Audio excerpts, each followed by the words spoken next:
దానం నాగేందర్ పై అనర్హత వేటుకు BRS party పట్టుబడుతోంది. దానికి సంబంధించిన బ్రేకింగ్ న్యూస్ చూస్తున్నాం.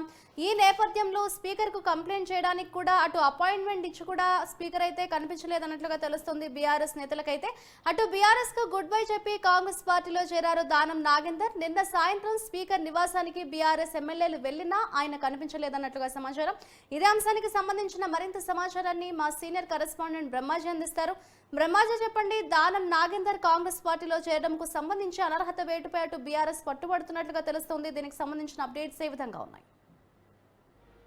మాధురి, ఏదైతే బీఆర్ఎస్ పార్టీకి వరుసగా సాకులు ఇస్తున్నారో ఆ పార్టీ నేతలు, ముఖ్యంగా సిట్టింగ్ ఎంపీలు ఇప్పటికీ 5 జాయిన్ అవ్వడం జరిగింది. మొదటిసారి ఒక ఎమ్మెల్యే అధికారికంగా పార్టీలో జాయిన్ అవ్వడం, కండో కప్పుకోవడం కూడా పార్టీలో కలకలం జరిగింది అనుకోవచ్చు.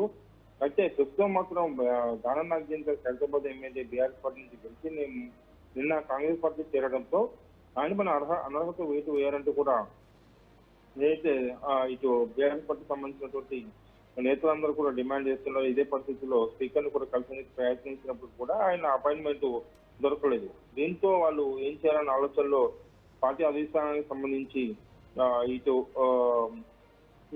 ఈ రోజు మరోవైపు వచ్చిన అప్డేట్, ఈ రోజు బీఆర్ఎస్ డెలిగేషన్ కూడా అసెంబ్లీ స్పీకర్ ను హైదరాబాద్ ఇంటి దగ్గర కలిసేందుకు 11 గంటలకు వెళ్తున్నారు. అయితే ఆయన సమయం ఇస్తారా లేదా అనేది మాత్రం వేచి చూడాలి. సో ఏదేమైనప్పటికీ కూడా ఒకవైపు ఈ జరుగుతూనే ఉన్న పరిస్థితుల్లో ఈ మరోవైపు కవిత సంబంధించినటువంటి ఈడీ విచారణ జరుగుతుంది.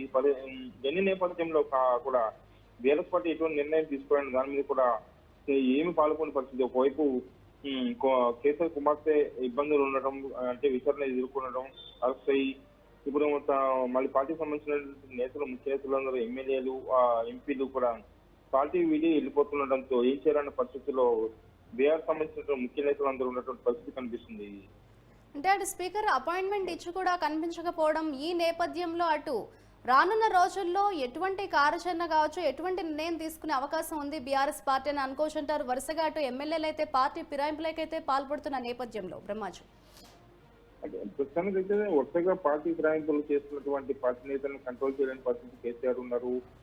అయితే వాళ్ళకు ఉన్న ఒకే ఒక అవకాశం కేవలం స్పీకర్ ని కలిసి వాళ్ళకి అనర్హత వేటు వేయాల్సిందిగా కోరడం ఒకటి ఉంటుంది. అయితే ప్రస్తుతం మాత్రం ఆ స్పీకర్ సమయం ఇవ్వలేదు. ఈ రోజు ఉదయం 11 గంటలకి బీఆర్ఎస్ ఎల్పీ ఎమ్మెల్యే హైదరాబాద్లో ఉన్నటువంటి స్పీకర్ నివాసానికి కోర్టుకు వెళ్లేందుకు సిద్ధమవుతున్నారు. మరి వాస్తవానికి ఆయన అపాయింట్మెంట్ ఇచ్చారా లేదా వీళ్ళే వెళ్తున్నారు అనేది మాత్రం వాళ్ళు ఇంతవరకు క్లారిటీ ఇవ్వలేదు.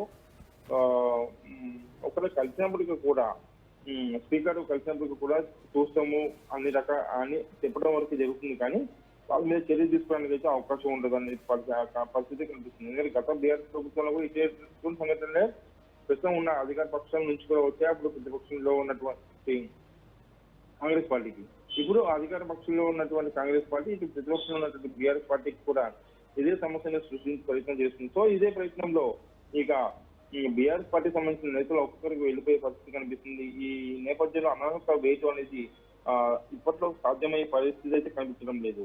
Madhu, right, thank you Brahmaji.